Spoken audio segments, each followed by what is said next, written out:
Uzun o'tmay Hazreti İsa Galiliya ülkəsidəki şəhər, yezi qışlaqlığı verib, Xudanın patşallığı dair xuş xəbərini taqatdı. 12 şagirdimi onun bilan birga bordi.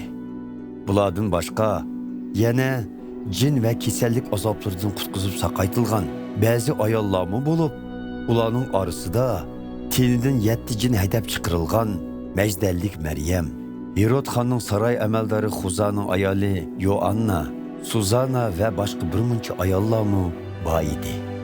Bular o'z mol-mulklari bilan Hazreti İsa və onun shogirdlariga yordamda bo'ldi. Xaloyiq har qaysi yurtlardan Hazreti İsa bilan ko'rishkili üzülmay kelib turardi. Bir kuni nurg'un odam yig'ilganda Hazreti İsa ularga tövəndiki təmsilini so'zlab berdi. Bir dehqon urug' chashqili etizg'i chiqibdi. Chashqan urug'larining ba'zilari chig'ir yo'l ustiga tushib, kishilarning oyog'i ostida qoldi va qushlarga yem bo'ldi. Ba'zilari osti toshliq tuproqqa tushibdi. Ammo yerdagi namlik yetishmaganlikdan urug'lar unib chiqqandan keyin qurib ketibdi. Ba'zilari tikanlarning orasiga tushibdi. Mayslar tikanlar bilan bo'y talishib o'sibdi. Biroq natijada tikanlar mayslarni besib olibdi. Ba'zilari bo'lsa munbat tuproqqa tushib, obdan o'sib, yuz hassilab hosil beribdi. Hazreti İsa yuqori ovoz bilan yana bu so'zlarni qulog'inglarda ching tutinglar dedi.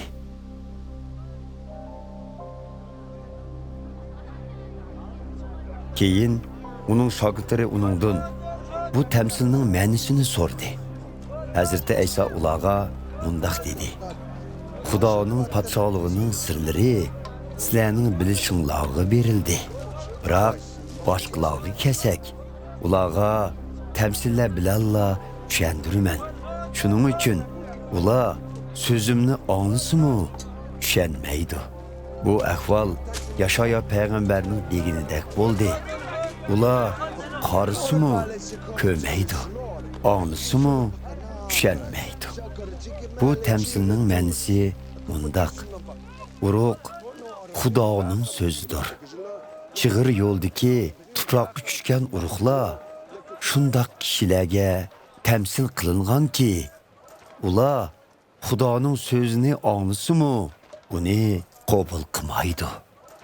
Shayton ularni e'tiqod orqali qutqizilsin deb, ularning ko'nglidan Xudoning so'zini elib kechib ketadi. Toshliq tuproqqa tushgan urug'lar Xudoning so'zini anglagan hamon xushallik bilan qabul qilganlarga tamsil qilingan.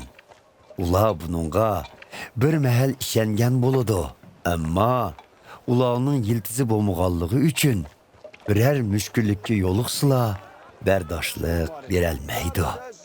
Tikanlik tushgan urug'larga kesak, ular shundoq kishilarga tamsil qilinganki, ular Xudoning so'zlarini anglasimi, uzun o'tmayla ko'ngliga bu dunyoning andisha, boylik va halovatlarining iziqtirilishlari kirib elib, Xudoning so'zini bo'g'ib etdi-da, ular hosilsiz qoladi. Munbat tuproqqa tushgan urug'lar bo'lsa, Xudoning so'zini anglaydigan, ularni pok va chin dilida chin saqlaydigan, hosil bergucha sabr qiladigan kishilardir. Hazreti İsa shogirdlariga yana chiroqni yiqib, uni biror narsa bilan yipib qo'ydigan yoki karvatning ostiga yushirib qo'ydigan kishi yo'q, albatta. Aksicha, uyga kirganlar aniq ko'ralsin deb, uni jazman chiroqdonning ustiga qo'ydi. Chunki yepib qo'yilgan har qanday narsa oshkora bo'lmay qolmaydi. Yoshirilgan har qanday narsa bilinmay qolmaydi. Shuning uchun mening Xudoning haqiqati to'g'risida aytganlarimni ko'ngil qo'yib anglanglar. Chunki kimda aql farosat bo'lsa, uningga texmi ko'p beriladi. Lekin kimda aql farosat bo'lmasa, o'zida bor deb qaralg'inimi elib ketiladi, dedi. Hazreti Aysoning onasi va inlari uning bilan ko'rishgili keldi. Lekin odam ko'p bo'lg'achqa yeniga kelolmagan edi. Bir kishi Hazreti Aysoga "Onangiz va inlaringiz siz bilan ko'rishimiz deb sirtib turdi", dedi. Xudoning so'zini anglab, uningga amal qilganlarning hammasi mening onam va aka inlarimdir, dedi Hazreti Ayso ko'pchilikka.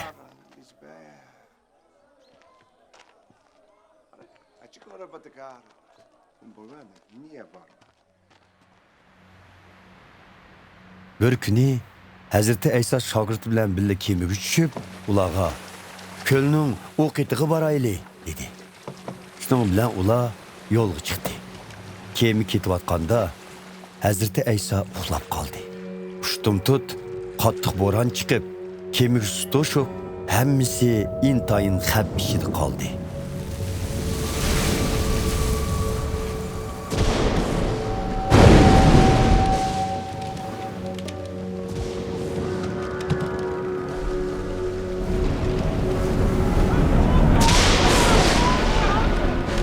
Shogirdlar Hazreti Aysoni uyg'otib, "Ustoz, g'arq bo'lish oldida turimiz", dedi.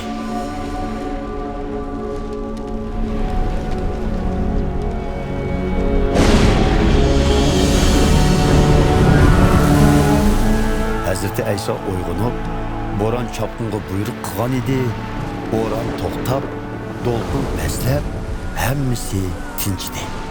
Ondan u shogirdlarga burilib, "Shanchinglar nega ketdi?" dedi.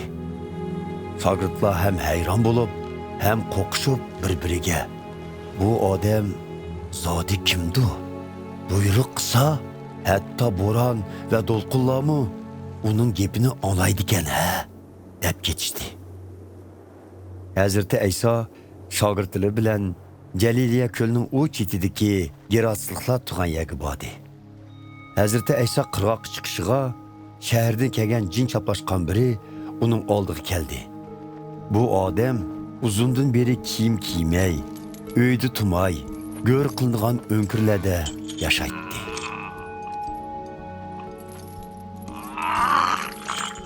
U Hazreti Aysoni ko'rishi bilanla uning oyog'iga yiqilib, "Ulug' Xudoning o'g'li Ayso, ishimga aralashma. Sendan o'tinamanki, meni qiynama", deb vaqirab ketdi. Uning bundaq deyishning sababi Hazreti Ayso jinga uning tenidan chiqishni buyurgan edi. Jin bu odamni uzun vaqt ilkiga ilib olgan edi. Xalq bu odamni ko'p qitim zanjir kishanlar bilan bog'lab, qamab qo'ygan bo'lsa-mu, u ularni uzib qechib chiqib, jin tarafidan cho'l bayovonlarga elib ketiladi. Hazreti Ayso bu odamdan "Isming nima?" deb so'radi. "Ismim Minglig'on", deb javob berdi bu odamni so'zlayotgan jin. Chunki bu odamga minglig'on jinlar chopishib olgan edi. Ular Hazreti Aysoga o'zlarini shaytonga tayyorlangan tegi yo'q hanglarga surgun qilmaslikni o'tinib yolvirdi. Shu atrofdagi tog' bag'rida bir to'p to'ng'iz podisi oziqlanib yuradi. Jinlar Hazreti Aysoga yolvirib, to'ng'izlarning teniga kirib ketishiga ijozat berishni talab qildi. Hazreti Ayso ijozat berdi.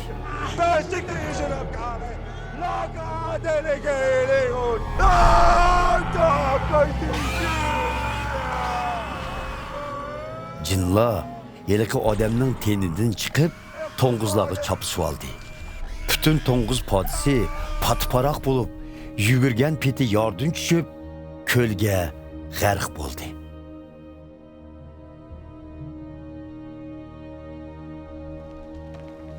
Bu halni ko'rgan to'ng'iz boquvchilar u yerdan qechib, shahar yezlarda bu xabarni taqatdi.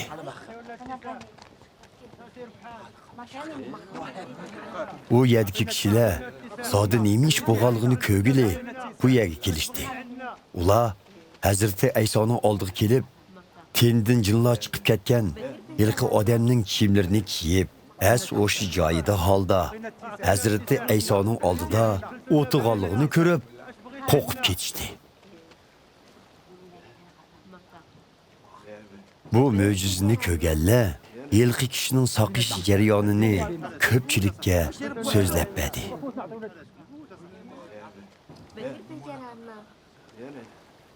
Shu yerdagi kishilar Hazreti Aysoning u yerdan ketishini talab qilishdi. Chunki ular intayin qo'rqishgan edi. Shunga Hazreti Ayso kemiga tushib, qaytib ketmoqchi bo'ldi.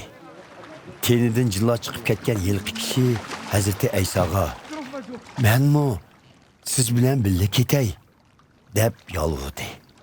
Lekin Hazreti Ayso uningga "Uyingga qaytib berib, Xudoning sana ne kadar cho'ng ishlarni qilib berganligini yetkizgin" dedi.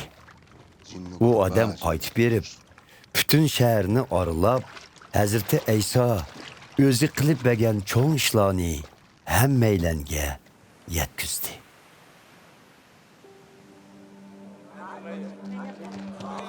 Hazreti Ayso ko'lning bu qetiga qaytib kelganida xaloyiq uni qarshi elishdi. Chunki hammaylan uning qaytib kelishini kutib turardi. Qarshi olg'i chiqqanlar ichida ma'lum bir ibodatxonaning mas'ullaridan biri bo'lgan Yoyirmi bor edi. U Hazreti Aysoning oyig'iga yiqilib, uyiga taklif qilib yolvurdi. Chunki uning 12 yoshlik yolg'iz qizi o'lib ketish oldida turardi. Hazreti Ayso u yerga borganida kishilar uning atrofiga zich olishib oldi.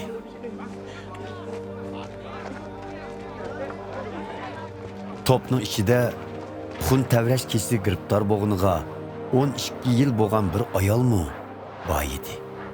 U bu pulini tepiblar xajlab tuyatgan bo'lsa-mu, hech kim uni saqaytolmagan ekan. U Hazreti Aysoning oq tarpidan kelib, uning chopinining peshini silab qo'yib edi.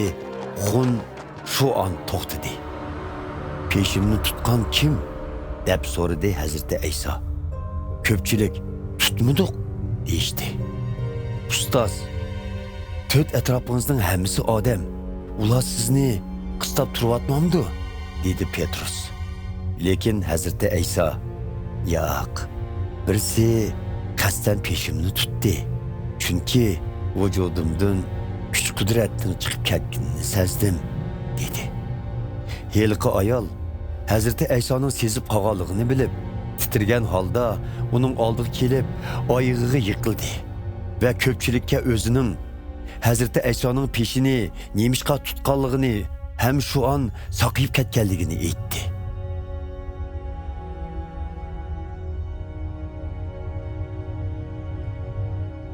"Qizim, ishonching seni saqaytdi.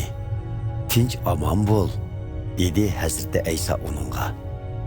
Hazreti Ayso bu so'zni qilayotganda, ibodatxona mas'ulining uyidan kelgan biri ibodatxona mas'uli Yoyirga "Qizingiz jon usti.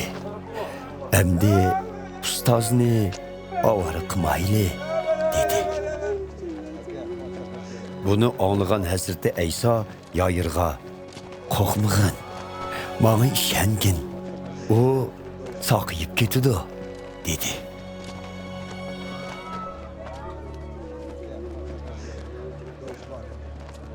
Hazreti Ayso Yoyirning uyiga borganda Petrus, Yuhanna, Yoqub va qizning ota-onasidan boshqa kishilarning o'zi bilan birga uyiga kirishiga ruxsat qilmadi. U yerdagilar qizga hozir tutib yig'izlar qilishyotdi. Hazreti Ayso ularga "Bo'ldi, yig'lamanglar. Qiz o'lmadi, uxlab qopti" dedi. Biroq xaloyiq uni masxara qildi. Chunki qizning allaqachon jon uzganligidan ularning xabari bor edi.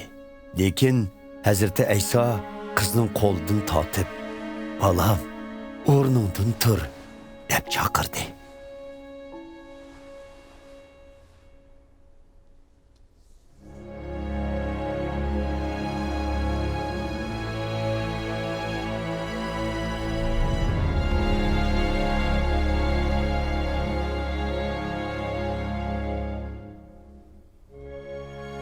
Qizning ruhi teniga qaytib kelib, u darhol o'rnidan turdi. Hazreti Ayso ularga qizning qo'sig'iga bir narsa berishni buyurdi. Qizning ota-onasi nihoyatda hayron qolishdi. Lekin Hazreti Ayso ularga bu ishni hech kimga tinmaslikni topildi.